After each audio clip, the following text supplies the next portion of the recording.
What's up everybody? Tiffany Outdoors here today. I need to work on this 10-gallon tank behind me. Let's take a look at it.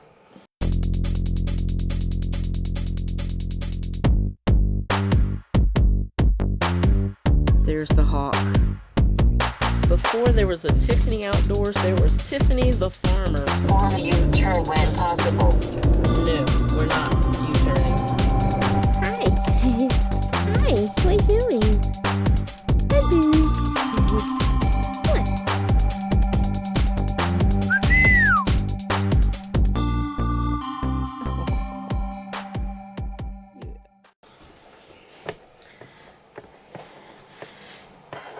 Y'all, I set this tank up some time ago. I'm gonna have to look back and see when I set this tank up.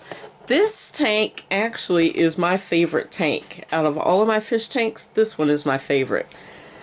It is very overgrown, as you can see. You can't even see the fish in there anymore. So today I'm going to trim back most of the plants. This Java fern has done very well, and I know that this tank is overstocked with fish, but because of all the plants in here, the water quality is still really good. But first thing I need to do is figure out where I'm going to store the plants that I take out of here. Let me show you what I'm going to do with that. Alright, do you guys remember this, where I had my betta? I had one in this tank. First he was in that tank, and then I moved him over here to this tank. Well, he died some time ago, and now that tank and this tank both had red cherry shrimp, mainly in that tank. I'm going to turn this around. Oh, and I had a tank down here too that I'm going to clean out. And I'm going to use that tank as a storage tank for plants, and it's going to be bare bottom, no substrate in it, just plants only. But I want to tell you guys what happened with this tank.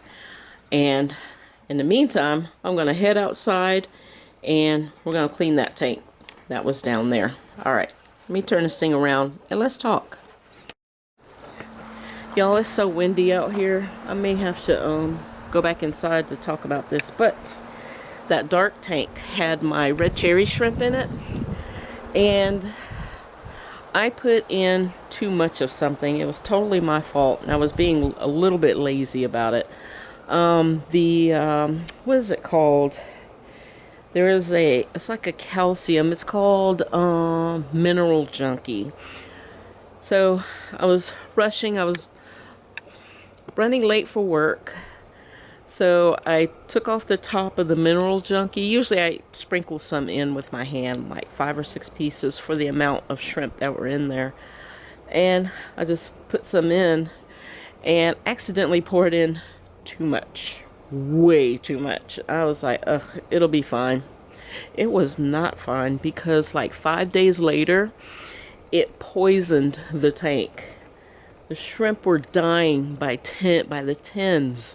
I mean, it was just so many dead shrimp every day, just dead shrimp.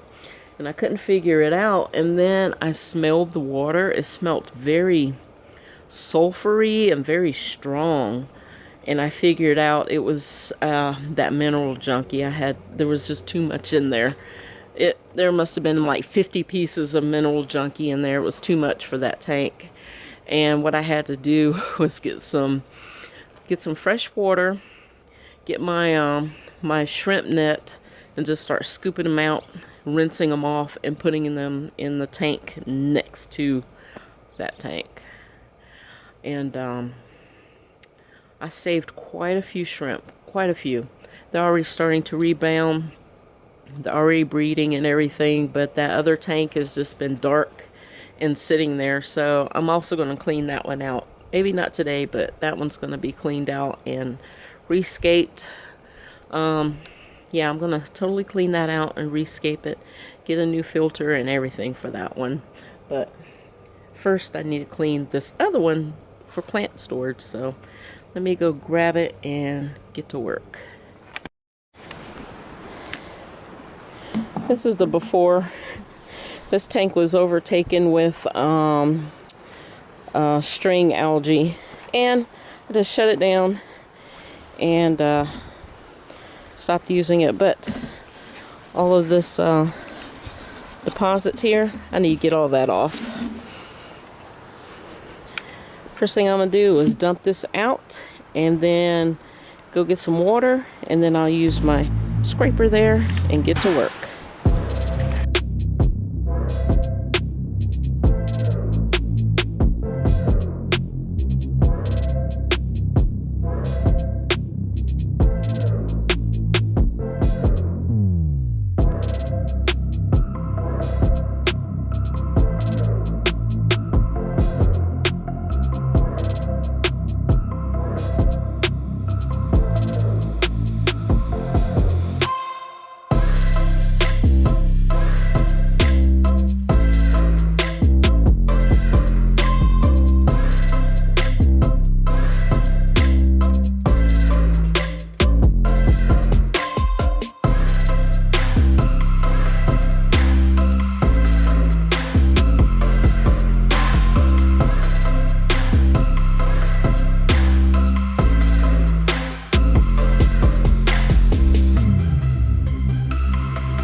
Alright, y'all, so a few days ago I was trying to get this tank to start.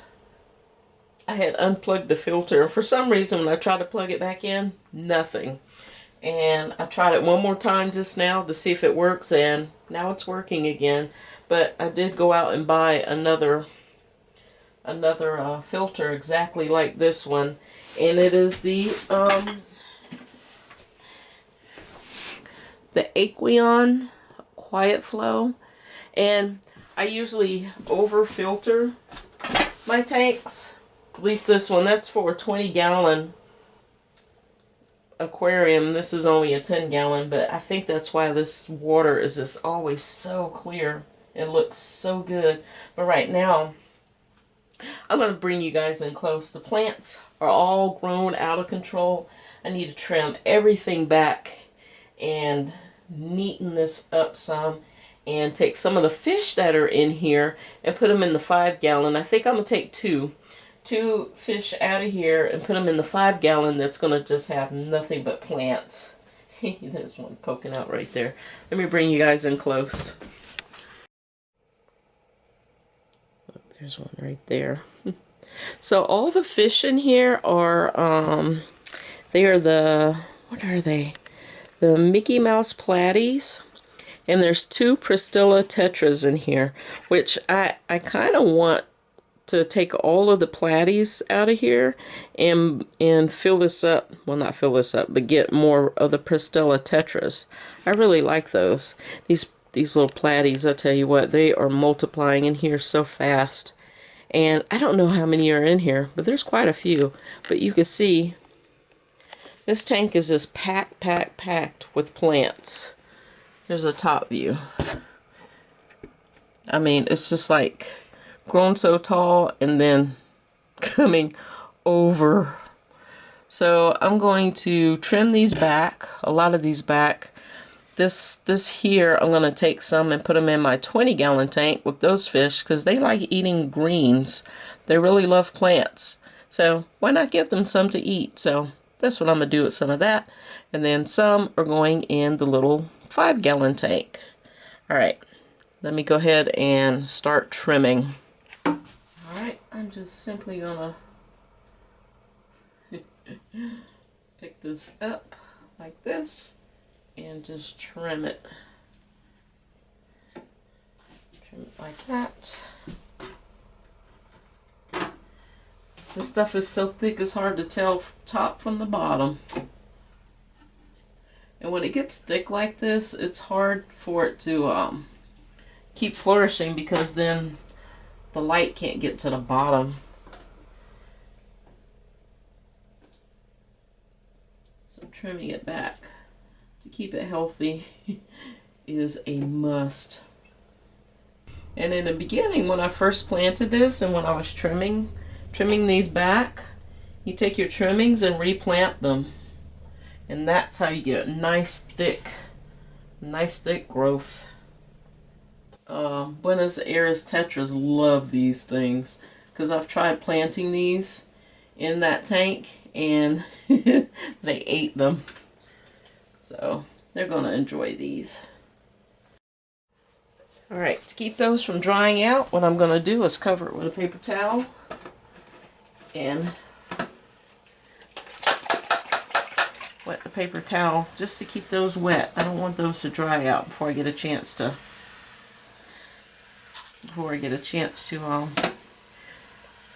plant those in the other aquarium. Alright, so that's one little pan. I'm going to get another one.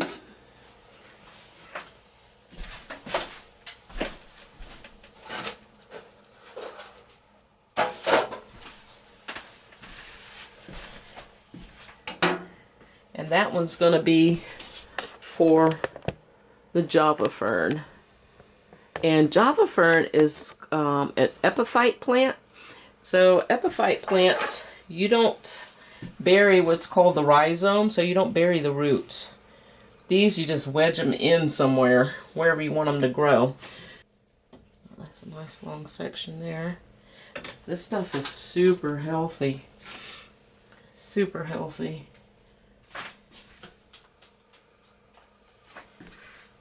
The thing about this too is it's gone this way and wrapped itself all the way and is going all along the side there.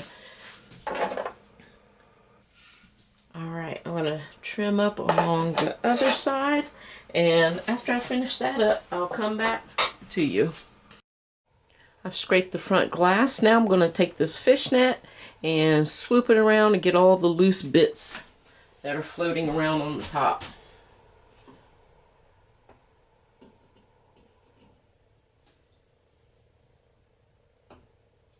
The more of this I get out, the less it'll clog up the filter later on when we restart the filter.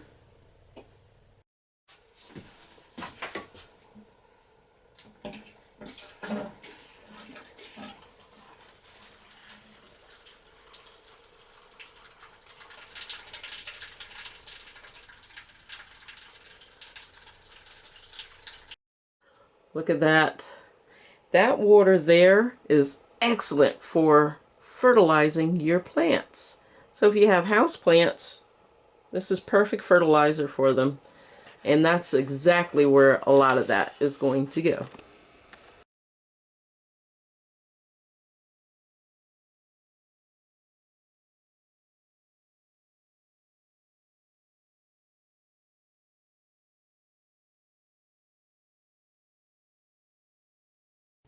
Now that the filter is plugged back in and those plants are not blocking the flow, now the filter can push all that mulch up into the water column and then it'll be sucked up by the filter.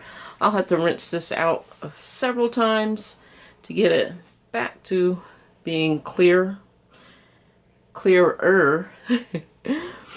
And yes, we'll come back and revisit this tank in a few days and I'll show you what it looks like.